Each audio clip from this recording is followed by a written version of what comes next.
Good afternoon, everyone, and welcome to the first session of our SheTrades 10-year anniversary masterclass series. I see so many of you already. It's great to see these numbers. Thank you so much for joining. We're kicking things off today with a session on how to unlock global markets with trade intelligence, delivered by our expert speaker from the ITC's Global Trade Helpdesk team.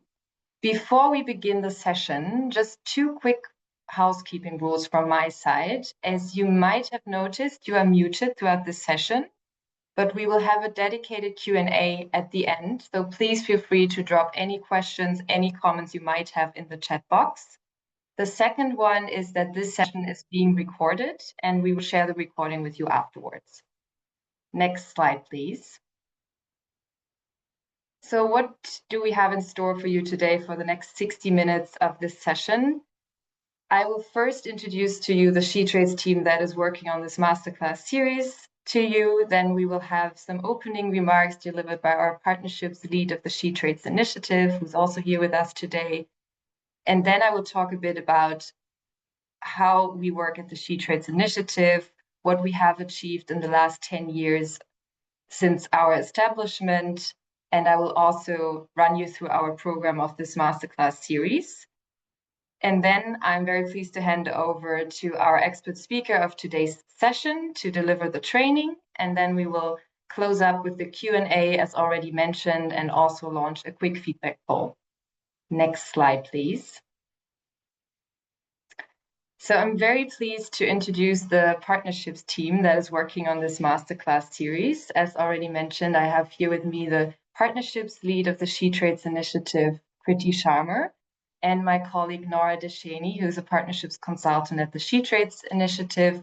Myself, I'm Muriel Tombrink. I'm an associate expert with the SheTrades initiative. Next slide, please.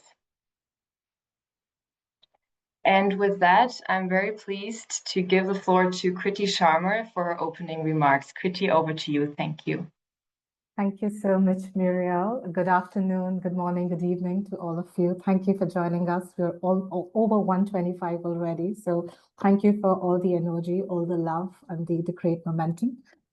Today, I was reflecting on the journey of SheTrades. When we started 10 years ago, we were a small group of people. We met in Brazil with 10 to 15 public and private stakeholders. And 10 years later, we are together with hundreds and thousands of women entrepreneurs. We are present in more than 90 countries, and we are working with over 300 public and private stakeholders. And the reason for all of that is you. Your resilience, your inspiration, your energy, it has inspired us every day. It has challenged us even when things were difficult, because you made us believe the magic that happens when women come together.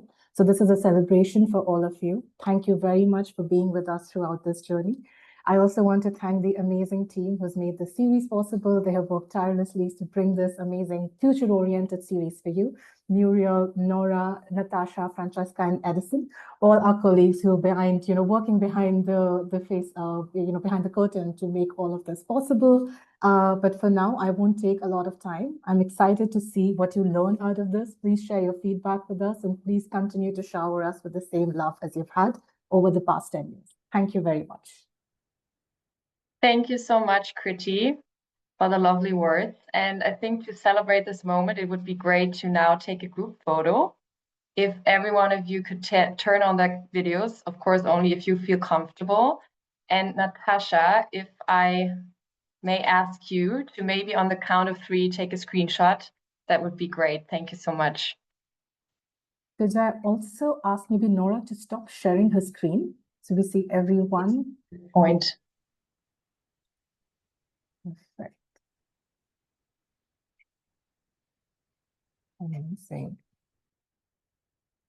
Maybe we can drop the slides for a second. Good idea to have the full screen.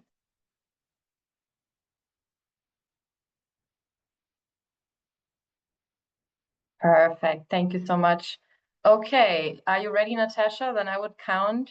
Okay, perfect. So 1, 2, 3. Should we take another one, or is that okay, Natasha? What do you think? I think let's do one more, because there are a few screens actually full of. Yes. Okay, so don't be shy. If you want to join in, please do. I'm counting again. 1, 2, 3. Perfect. Thank you so much, Natasha. And Nora, if I could ask you to re-share your screen, thank you so much. Perfect. So as Kriti already mentioned, this year marks our 10-year anniversary, and that's also why we set up this Masterclass series to celebrate with you and our partners that helped us along the way. Just a quick recap for everyone who might be new to the SheTrades initiative, or just in general, a general reminder of why we do what we do. So in everything we do, we aim to create the right capacities and conditions to level the playing field for women producers and entrepreneurs in global trade. And we do this through a 3-pillar approach. So the first pillar is that we support women entrepreneurs, women producers directly to trade globally. The second pillar is that we aim to transform business ecosystems they work in to unlock opportunities for them everywhere. And the third one is that we aim to advance inclusive policy reforms and shape the global agenda through our work. Next slide, please. And to put this into numbers, what have we achieved since 2015? We managed to support 100,000 women-led businesses directly to become more competitive and connected to markets. We also facilitated $40 million in finance and investment for women in trade. We supported 294 business support organizations to improve their services for women, and launched 21 SheTrades hubs across Asia, Africa, the Caribbean, Latin America, and the Middle East. I'm sure many of you are also familiar with the SheTrades hubs. We also supported 69 service providers and agri-food systems to adopt gender-responsive services. On the policy side, 60 developing and developed countries launched our policy tool, the SheTrades Outlook, and we supported 156 members to join the Continental Network for Women Business Associations in Africa. We also supported 16 countries to adopt inclusive policy reforms. Next slide, please. And to show you what you can look forward to in the upcoming weeks, so we designed this Masterclass series with our dear partners that work with us along the way. And we have one session every 2 weeks at the same time as today. So in 2 weeks from now, we will have a session delivered by UPS. Then we will have a session delivered by the World Intellectual Property Organization, the law firm Sidley Austin, Visa on digital payments, and also with DHL. The last session will be delivered on sustainable logistics. So a lot to look forward to. Next slide, please. And with that, I'm very pleased to present our speaker of today, Ms. Adelia Rashidova. She has worked with the ITC's Division of Market Development, Trade and Market Intelligence for the past 5 years. She designs and delivers webinars, trainings, and trainings of trainers that help businesses and BSO worldwide build capacity and gain practical know-how in using market analysis and free competitive intelligence tools. With that, over to you, Adelia. Thank you so much. Thank you very much, Muriel. Thank you, everybody, for being here with us today. And huge thank you and shout out to an incredible SheTrades team that managed to pull together this amazing 10-year anniversary Masterclass series. I'm looking forward to listening to other sessions as well. Let me start by sharing my screen.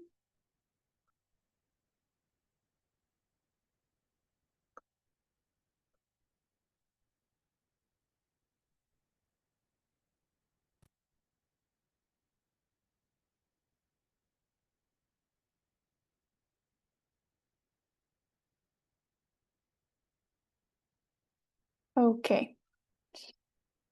I hope everyone can see my screen well. So welcome to the first session of the Masterclass series. So today we're going to have a look at one of our platforms that we have developed at the Trade and Market Intelligence team at the Global Trade Helpdesk. So, as you might already know, here at ITC, we provide a multitude of services, working with small businesses, working with business ecosystems, creating supportive ecosystems, working with entrepreneurs, business owners, and also business support organizations. We work with policy as well, all focused on, of course, aiding small businesses in developing countries, with a huge focus on youth and women.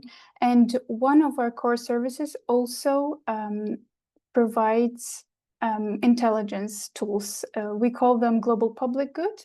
So these are free website tools, so websites, platforms, you name it, that help businesses and also business support organizations to analyze trade statistics, patterns, and find potential interesting markets to export abroad.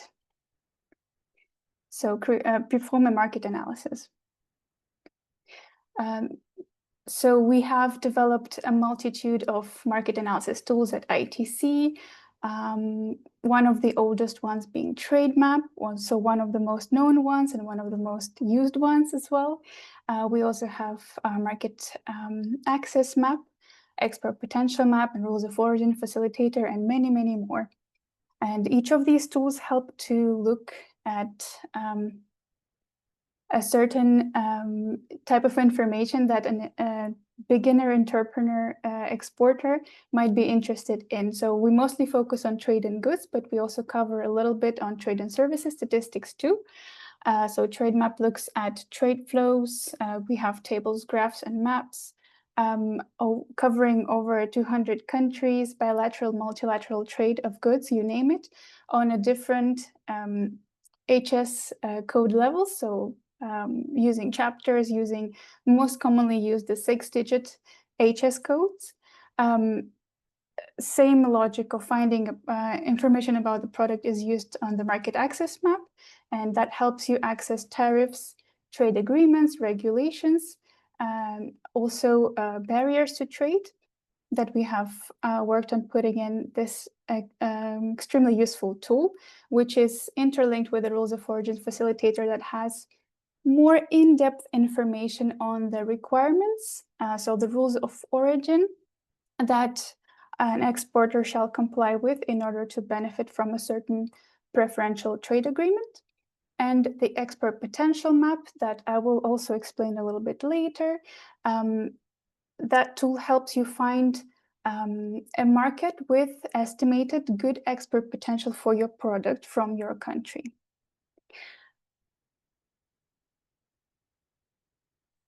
But today we're going to cover just one tool only, and I will explain why. So we have noticed that over the time, there has been a demand for a clear, singular, useful database for export-import statistics. We currently have noticed that despite a great amount of them, only a small share of SMEs and small business owners are actively exporting and trading, focusing on the markets abroad. Now we have a lot of sources of information. Some of them are the tools of ITC that are once again free for developing countries and in the European Union too, but not everybody knows about them, and the information is scattered. Now, each of those tools that I've mentioned are great. They allow for a really good in-depth look at certain type of information, but it's all scattered. If you do not know about them, you might not find all the information that you might need, like the first overlook of the market information. So we were looking into simplifying the process a little bit. So in 2020, we have launched the Global Trade Helpdesk platform. This is actually not only ITC who contributes there, it's a multi-agency initiative. So it aims to simplify market research and explore market access conditions. So the data comes from multitude of sources such as UNCTAD, WTO, IDB. There is data from WIPO, IATA, and many, many more. So 11 partner agencies are helping us with the Global Trade Helpdesk. So yeah, including ICC, they help us a lot with trainings. We have FAO as our partner and many, many more, as well as the EPING database that I will mention a little later. So all of that helped us create a so-called single entry point for trade intelligence.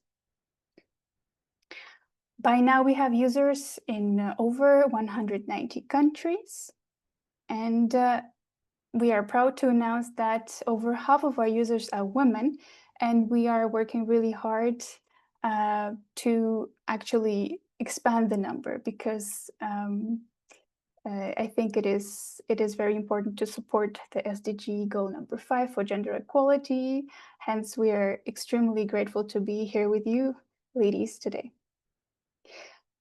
So far we have received overall positive feedback. It's an immensely useful tool.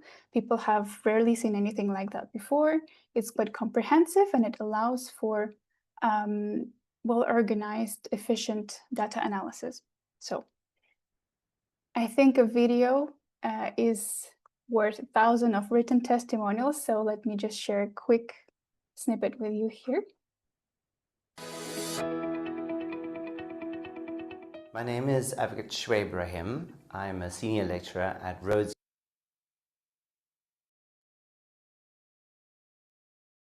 University in the Eastern Cape of South Africa. My name is Noreen Barros Cesario, and I am the president of the Organization of Women in International Trade UK chapter.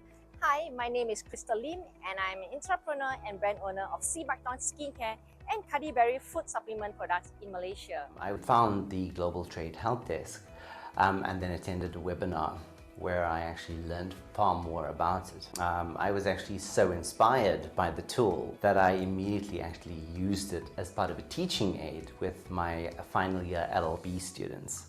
Why I find it so appealing is because I can take the theory and make it practice. The beauty of the system is the fact that it is so intuitive and that it actually is so responsive. Irrespective of where students are coming from or what their particular education level, they are absolutely fascinated that they can pick almost any particular country, any particular product, input the data, and they would have an immediate result. I consider it to be immense in the value it brings, because it has given me a lot of information which would have taken me a lot of time to find it in different places. I think it was really designed with Mesmes in mind, and that really shows because it's simple to use.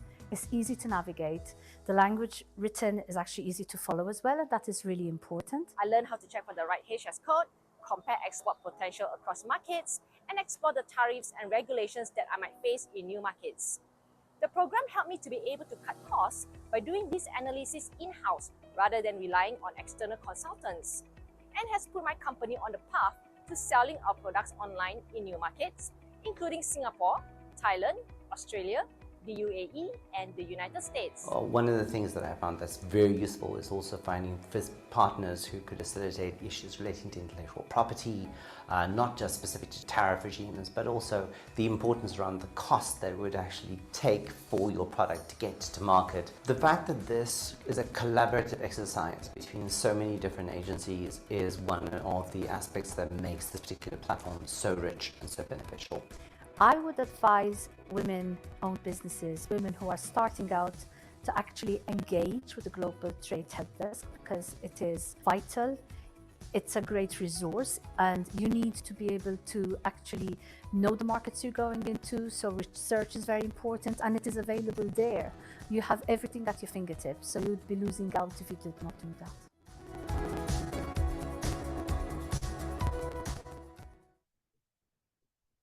Okay. Oops. All right. I hope it was not too buggy, but I think you have all grasped the gist of it, of what Global Trade Helpdesk, how great it is. But let's dig into a little more technical details and how we usually use the tool. So we go through what we call a market analysis process, and it has multiple steps that Global Trade Helpdesk helps us to perform. So we start with analyzing demand and export potential.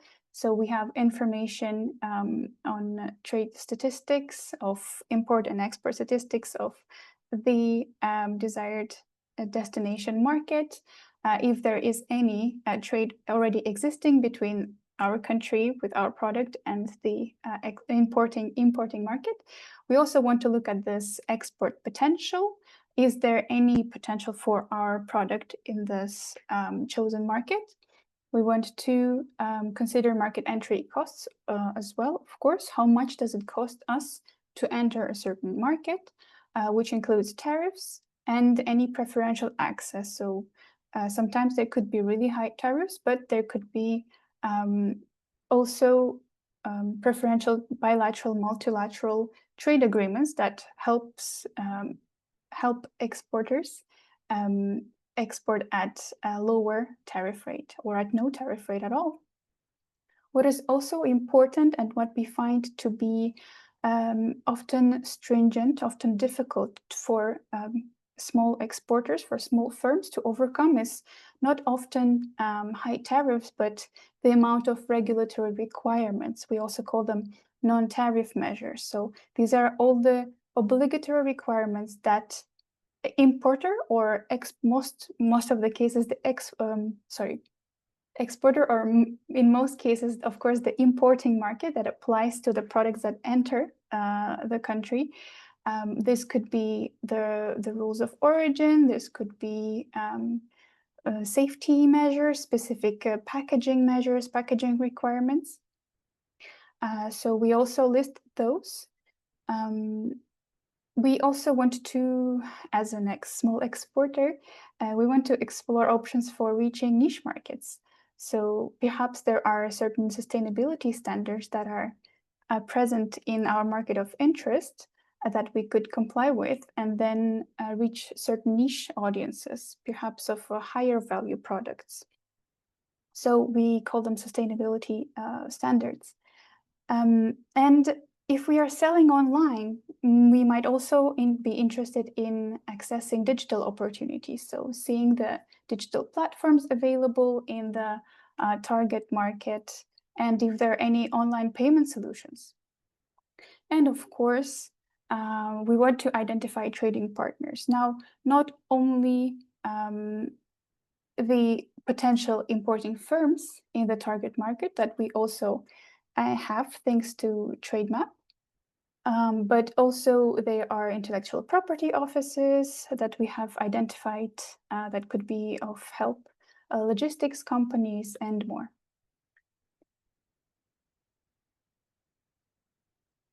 So we want to evaluate the attractiveness of the market, of course, before going abroad and exporting in a foreign market. So we want to look at the size.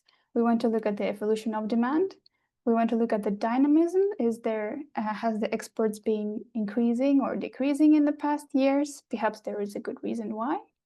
And of course, we want to look at the export potential. Now, what is export potential that I've been talking about for all this time?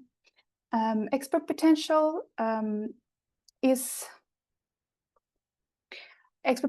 we assess it in a way that we want to make sense of all the trade-related information that we have already available.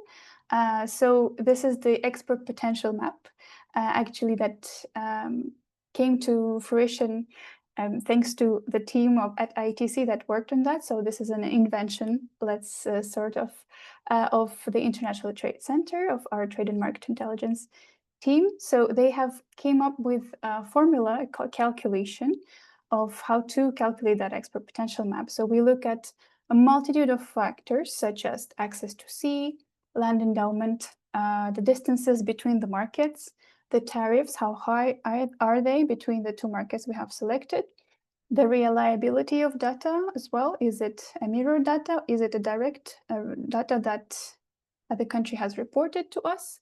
Are there any existing trade relations between the markets? The dynamics of them, what's the GDP and what's the market share? So a multitude of quantifiable factors.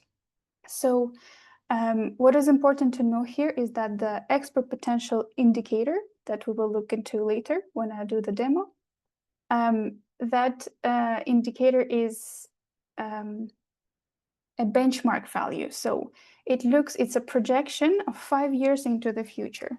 So it's not set in stone information, right? This is using the data of 5 years in the past. So for us to have that information, there also has to be consecutive exports of certain value in the past. So we calculate this amount. So 5 years into the future, how much the country A of the product X can export to the country B. Because we only calculate the quantifiable factors, so everything we can take into the formula, the non-tariff measures, so the regulatory requirements, are not taken into account. So if there has been a sudden surge in tariffs, what we can see now with the USA, for example, or any restrictions that momentarily that came into place a few weeks back, this will not be reflected in the export potential calculation. So the numbers can be let's say, very positive, estimate millions of US dollars in export potential, but that might not be achievable because there are certain restrictions in place. So as with all the information in the world, that there could be mishaps, and of course there are also humans behind it. So not all data is unfortunately perfect. But enough of talking about the theory. Let's actually put ourselves into the practice mode. So I will show you now a quick demo, and I will take an example of a Kenyan producer of Kenyan exporter of pineapples. And then we will see which market could be interesting, and then we analyze it together. And then we will have a quick exercise where you guys will also answer a few questions following this guideline. So please pay attention. Now, let me go into my browser real quick.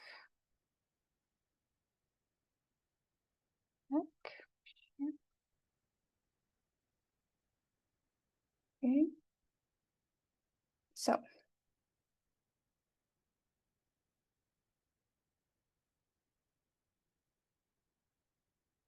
So the Global Trade Helpdesk is accessible by, you can just type in Google Global Trade Helpdesk.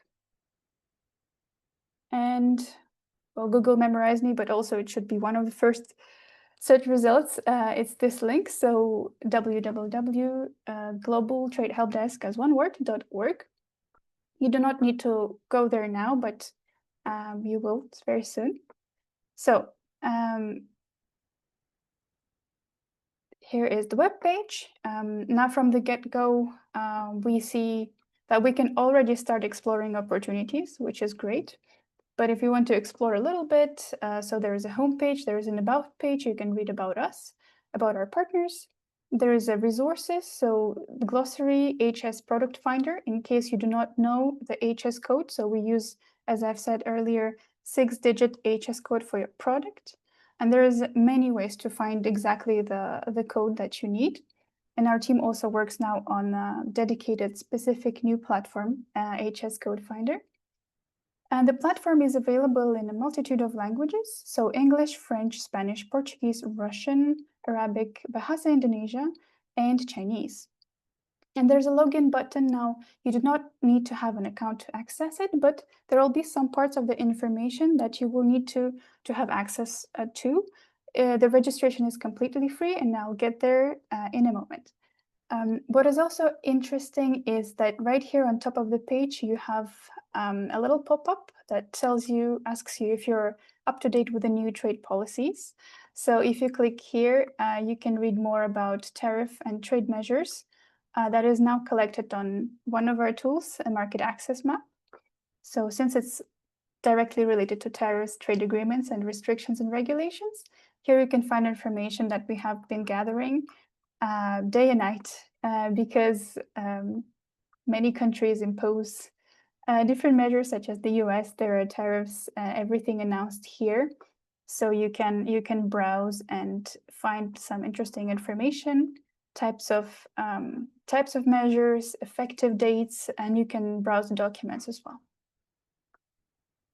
So let's start exploring already our opportunities. So we type in Kenya. Now this is important to note that if you use the automatic translation feature, if the page is somehow not in English and you type in English names for the countries and the products, it might show you different results. So make sure that your Global Trade Helpdesk is in English, or if you search for a product in French, make sure it is in French, and so on and so forth. So now, if I know the 6-digit code for my product, I can already type it in. So I do know mine. It's 080430. So dates, figs, fresh and dried pineapples. But there is also a keyword search. So if I type pineapple, it will also give me the most relevant results. There is also an HS Finder in case you don't know your product code. So you can go by chapter. You can go by keyword. So here, it gives you multiple codes, but be careful, of course, that different types of products are classified differently everywhere. So be wary of that. And also to see tariff information, you have to know the national tariff line of the product. So it goes beyond the 6-digit. It's 8 or 10 or even 12 digits sometimes. And the tariffs are, since they're set by the importing markets, then all the products at the national tariff line level will also differ. So one country might put dried fresh pineapples under one code, and another one will have a completely different ending on the national tariff line level. Now we use the 6-digit HS code because it's universal across all the countries. So we will be using those. Now, if I do not know yet which market might be of interest, I might just click here and select Find Markets. Of course, if you do know, you can just type in your market and you'll be able to find your information. Now, this feature is also powered by Expert Potential Map.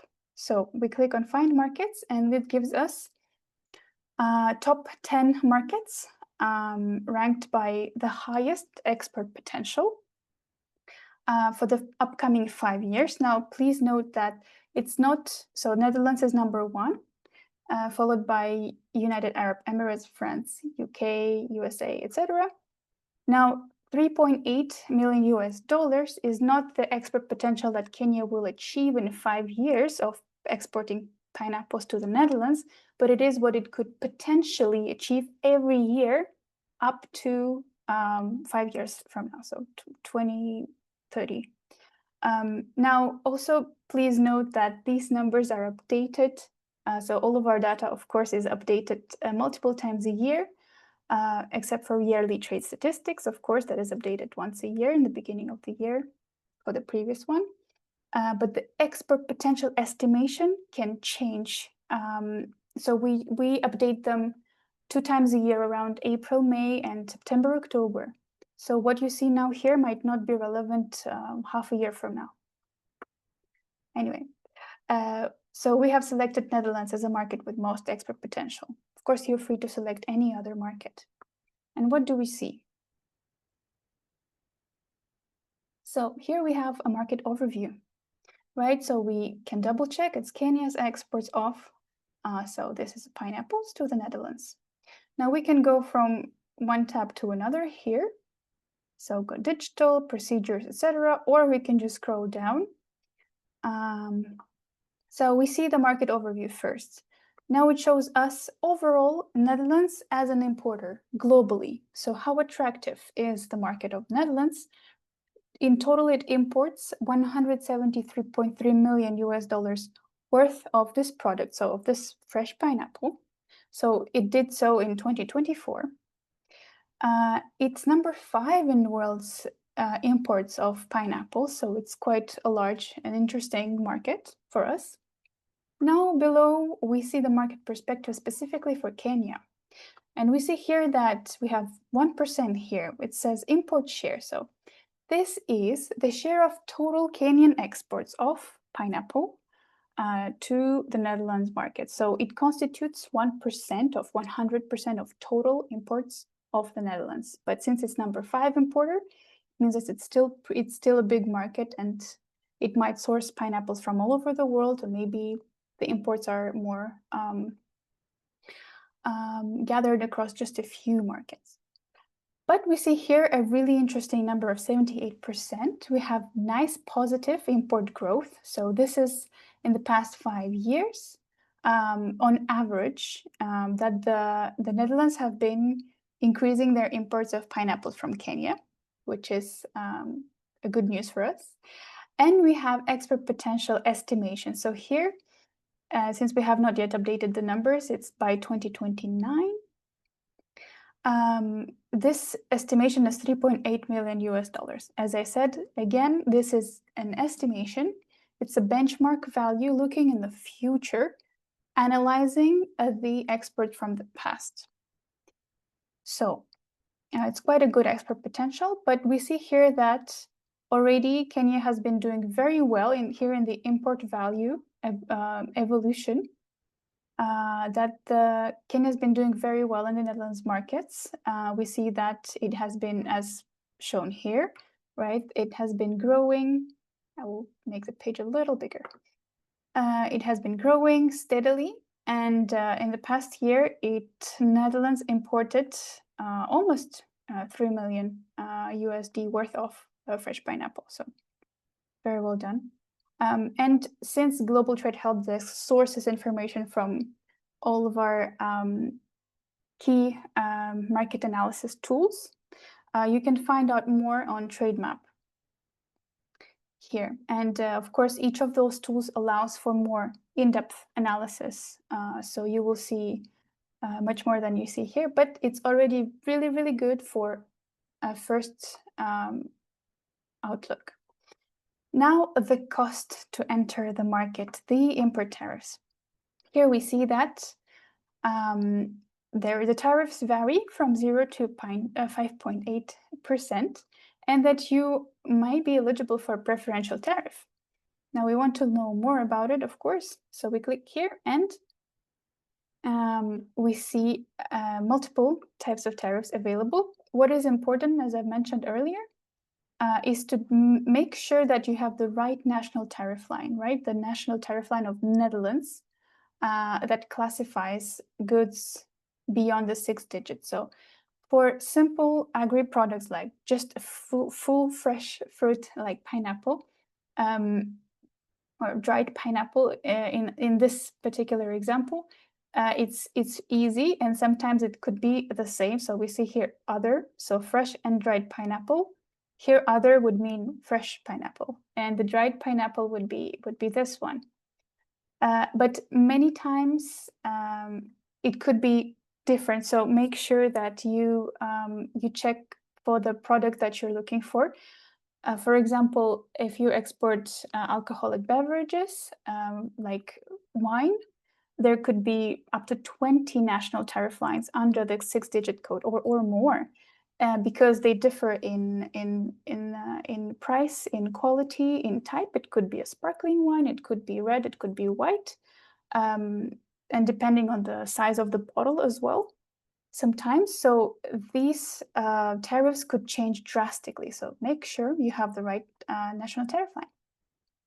So here for our fresh or dried pineapple would be the same for the Netherlands. They would charge 5.8% of tariff MFN duties, which is most favored nation duties that they apply to all the WTO members. So it applies to all the members of WTO exporting this product, so pineapple, to the Netherlands, the same duty. Now, there is a preferential rate for GSP countries, so General Scheme of Preferences countries, of 2.3%. And there is also a preferential tariff for Kenya, specifically provided by the Netherlands, of 0%. Now, you do not automatically get this tariff, though. Whereas you go for this one, you do, because it is universal for all the WTO members. However, for all the preferences, you need to be able to qualify for the tariff by complying with the rules of origin. So they are, we classify them under the non-tariff measures, so additional measures like restrictive measures to protect the importing market, mostly in different ways. It could be for safety, for quality, for anti-dumping too, one of the non-tariff measures. But in this case, a producer needs to comply with certain rules. In this particular example, so for agri-food products, for wholly obtained goods, mostly it's wholly obtained, so WO. And there are different other examples. So this is a regional, I think, quality percentage. So you can read more about it. This could get really technical. The more complex your product is, the more complex usually the rules of origin are. But basically, the answer is in the name. It has to prove that the pineapples really did originate from Kenya in this example. So once you obtain the certificates, so here you also can browse the different types of documents that might allow you to proceed in obtaining the certification. And then once you comply with the relevant, of course, organizations, then you will be able to benefit from certain preferential trade agreements. So you do not automatically get a low tariff just because it exists. You have to prove the origins of the product. Now, of course, on top of tariffs, we have those other requirements and regulations. And in most of the cases, it's the importing market, of course, that wants to protect itself. But sometimes the exporters too want to assure quality of their products is up to the standard. So here in Kenya, we have 11 domestic measures. So these are the measures that the market itself applies to its own exports. And you can read more about it. So there is an authorization, some technical biosafety documents. We have the links to the legislations too. Export charge, inspection requirements. So you can read more about it on Market Access Map. We also have quantitative restrictions here. So currently there are none. And you can read more about it now on the WTO website. But of course, on top of that, there are other requirements, product requirements. So since it's a consumable, right, there usually are more requirements in place to protect the health and safety of the end customer. So microbiological criteria, etc. So yes, health and safety, it's quite understandable why it's there. And you can read more on the EU access to markets. So this is a really good platform as well. But it is, of course, only available for the EU countries. Since we're looking at Netherlands as an importer, these are relevant for us. So let's go back to the main page. Now, as we've already said, there are also additional standards, but these are not obligatory, right? The sustainability standards help us access certain niche markets. So these are not governmental, but private voluntary standards, such as fair trade, different organic certifications, and more. That could be available for your importing markets. But these depend on the consumer preferences, their availability. So before reaching to certain audiences with perhaps more higher income that want to purchase products that are certified with additional certifications, make sure the certifications are relevant for your market. So because for these standards, you have to pay to obtain them to get the qualification. And you can read more about it on our really good source by ITC, the standards map here. Now, we have for certain imports, for certain importing markets, we have also the time and cost to export. So the estimations for tasks, documents required estimated times for domestic procedures. So yeah, you can navigate it. We have the data from Kenya Trade Information Portal here and UNCTAD. So yes, these are quite technical, but useful information on those. And then if we are selling our goods online, if we have some nice brand of packaged dried pineapples in this case, here we have the information on exporting through e-commerce. So the digital payment coverage here is 99%, which is quite understandable in the EU. Now it could be much different from other countries. We have a tariff-free threshold information, which is 150 euros here. So this means that it allows the exporter export goods. If the value is below 150 euros, then it is tariff-free. There are a multitude of online marketplaces in the Netherlands, and there are many online payment solutions that you can integrate onto your website as a Kenyan dried pineapple producer that you could utilize. So we can briefly go through that. So yes, low value shipment information. We have an equivalent in USD. The online marketplaces provided by our other ITC team, Ecom Connect. Here, though, we have the biggest online platforms in the Netherlands where people buy and sell goods. Now you can also sort them by this one, open to foreign sellers. So some of them are only local.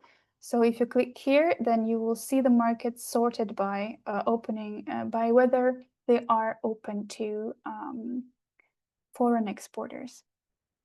But they are not yet sorted by types of goods you're exporting. So you see ASOS here. I do not think there are dried pineapples traded on ASOS, but if you're selling clothes, that might be relevant.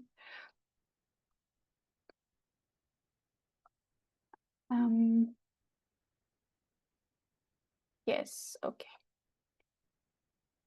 It's a long way back. And of course, we can put our plan into action and connect with potential partners. Now we have a really vast business directory. So here we have two options. We can, for certain markets, we have information here from Connect Americas. So some businesses in the Netherlands, of course, are potential buyers.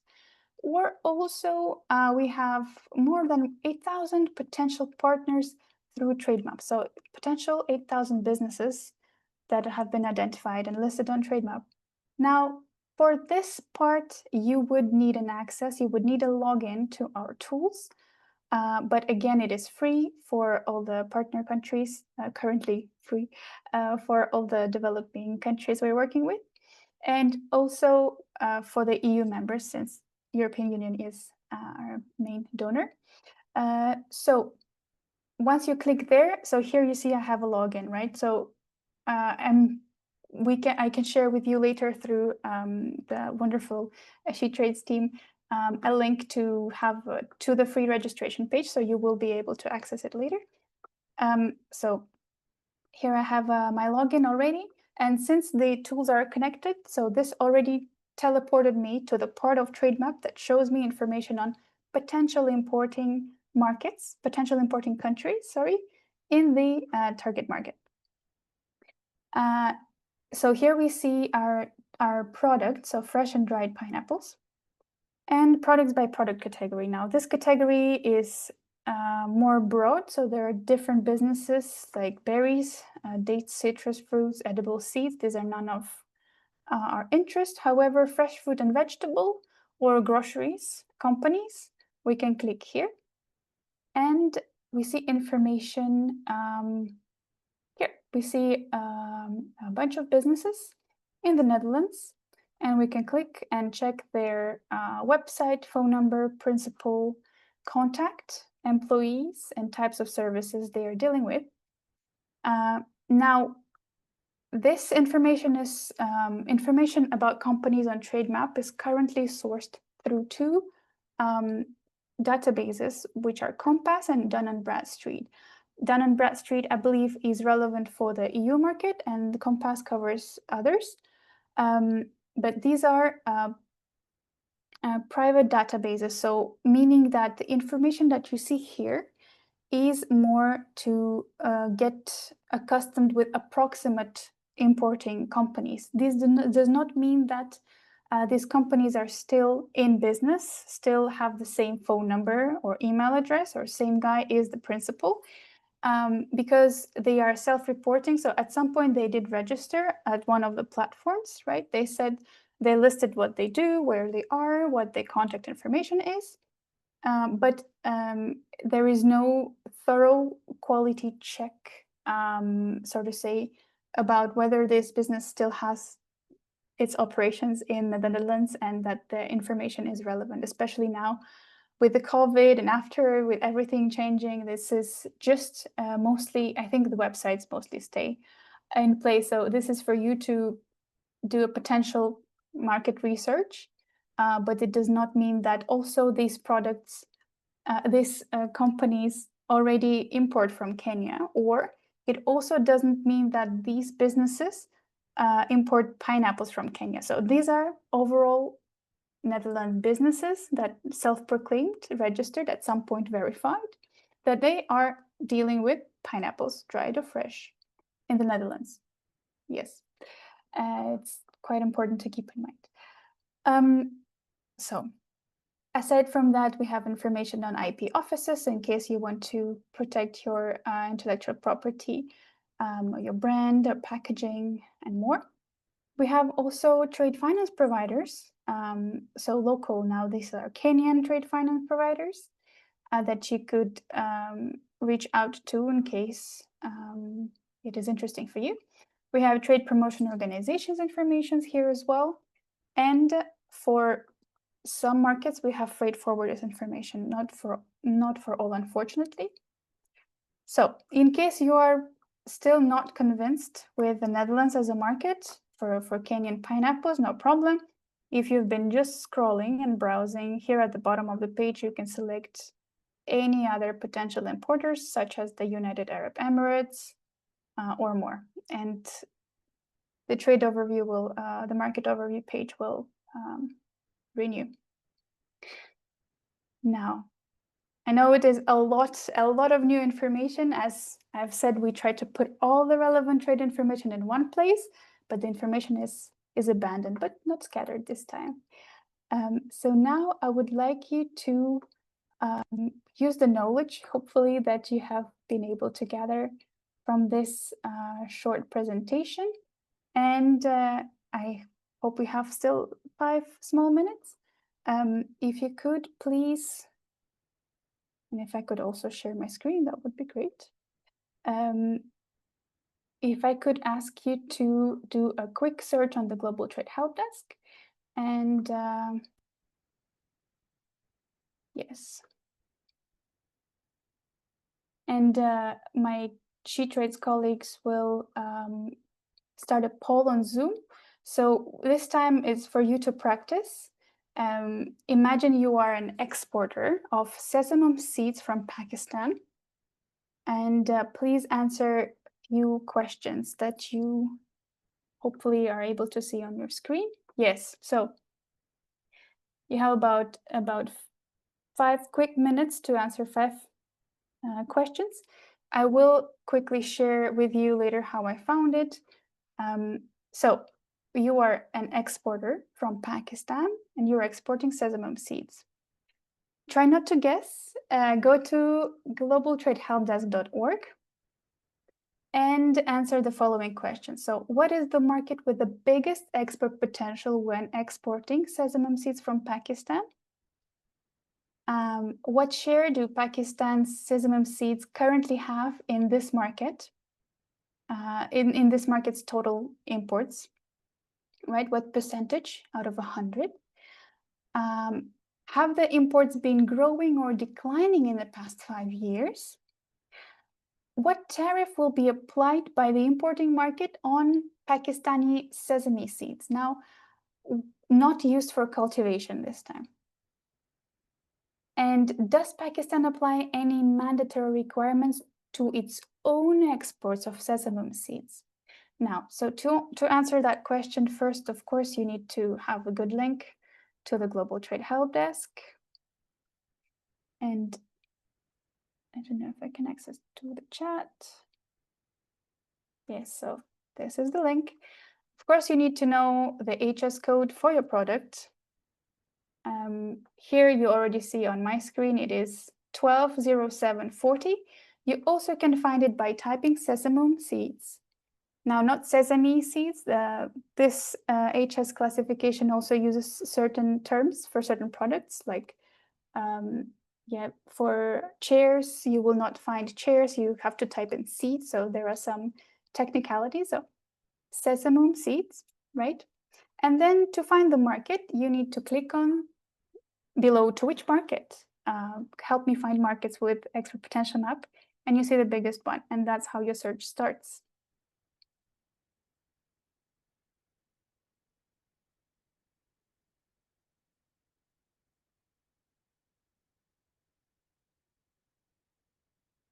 So already on the market overview, you can answer the first 3 questions, no problem, even the last one. And question 4 is a little more tricky. So here you want to know what tariff will be applied on sesame seeds from Pakistan, right? By the biggest, the market with the biggest export potential based on our calculations. But we want to look for information on sesame seeds not used for cultivation. So you need to pick the right national tariff line. I see a lot of you are participating. That's great. I know many of you might not have immediate access to the phone, but I appreciate the dedication of you joining from all over the world. But yes, this is absolutely anonymous, so all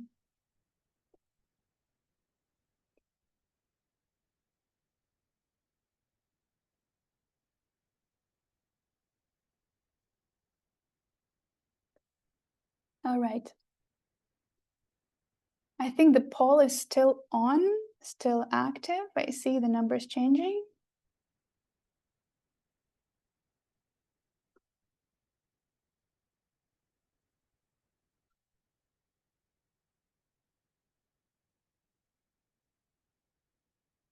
So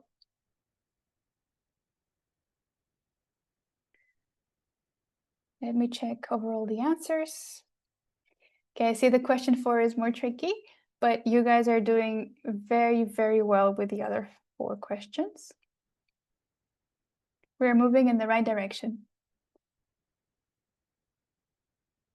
Okay, I think I can now start slowly sharing the answers so we don't lose any time.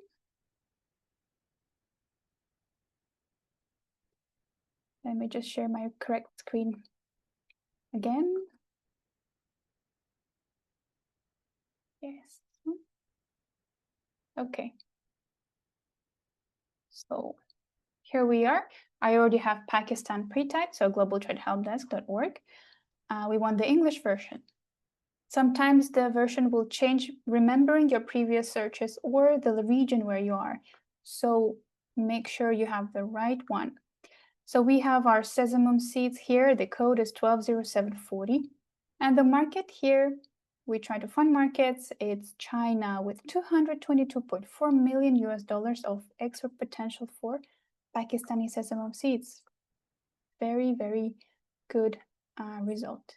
So China is #1 importer overall globally of sesame seeds. Well, no wonder they use it a lot in their cuisine, which I personally really love. The import share here we see it's 12%. I think we can stop the poll now. Otherwise, you guys are gonna guess all the correct answers. So the import share is 12% indeed, and it has been growing very, very well steadily. It has been declining last year, but it's not an indication yet of anything. So there is this export potential duplicated again. Now there is a potential for preferential tariff, and we shall explore it. So again, as I've indicated, we have to make sure we have the right national tariff line. So here we have the same beginning for all of them until this point. So here the first code is seeds for cultivation. We do not need those. We want to look at the seeds, so consumable sesame seeds, because seeds for cultivation pass at 0% MFN rate, right? So we want the second option, which gives us two different tariffs. First is what China applies to all the other members of the WTO, the 10% tariff. So this automatically applies to everyone. But there is a preferential tariff for Pakistan of 0%. So it is an FTA China-Pakistan. There is a rule of origin as well. So the correct answer for the question 4 was D, right? We do have a 0% preferential tariff, but provided the exporter can follow and can provide the certificate of origin following this specificity of RVC 40%. And going back, we see that, yes, Pakistan also applies for domestic measures, mandatory requirements on its own exports of the sesame seeds. Whereas China is also known for having a lot of regulatory requirements, especially for consumer goods, applies a multitude of those, only 92 pre-shipment and inspection measures. So here were the correct answers. Thank you so much for participating in the poll. I know it's a lot of information to gather, and we often have different audiences with different backgrounds. So big kudos to all of you for taking part in that. And I think, but yeah, overall you did very well. We have really good results. So yes, I think that was the last thing that I had for you today. Thank you very much for listening to me talking for an hour about the Global Trade Helpdesk and other tools for market analysis.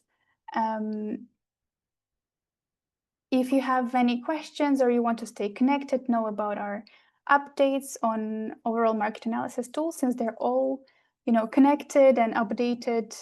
So Global Trade Helpdesk is using an API, so data directly comes from other platforms. I do recommend you follow us on Twitter. We have a Facebook page. We also have a good LinkedIn page that we that allows us to do a post with more symbols than Twitter. So please follow us on LinkedIn.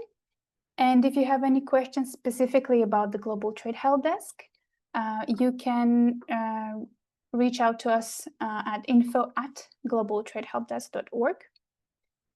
We also have a lot of different webinars dedicated to our tools. We have open webinars too, where we talk more in detail about each of them. So you can also subscribe to our YouTube channel, and we put recordings of those tools as well. And we usually announce our webinars on our LinkedIn page too. So yes, thank you so much for listening to me talk.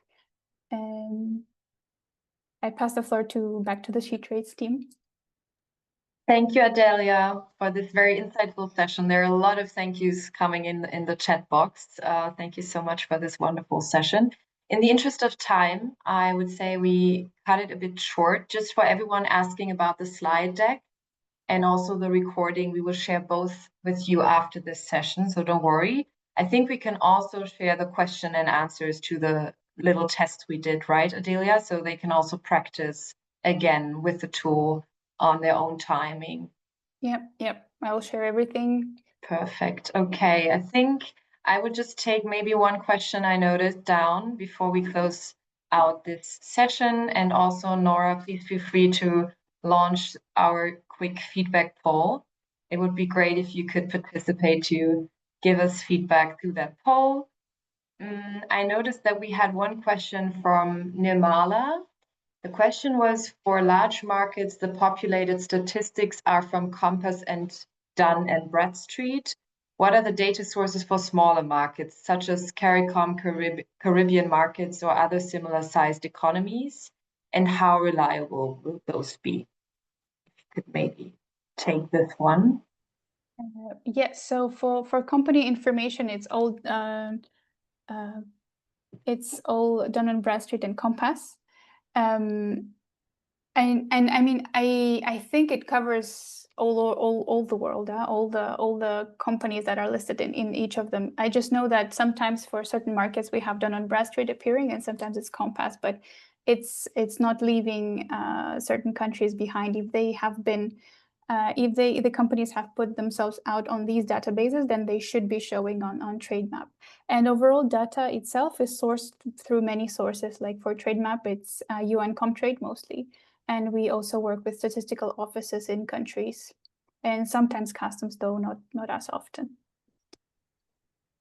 Perfect, thank you so much. I also saw that there had been maybe some issues with the functionality of the tool. I can just confirm that it works very well for me. Maybe it's a browser issue, or I don't know, maybe refreshing it might help, but it's functional and it's not under test or upgrade, if I saw that correctly.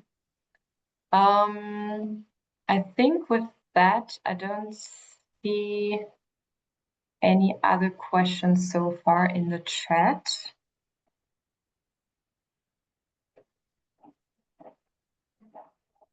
I think all clear. Thank you so much, Adelia, again for this wonderful session. Thank you so much for having me. Thank you, Adelia. We would be delighted to also welcome you in our next session that is in 2 weeks' time with UPS.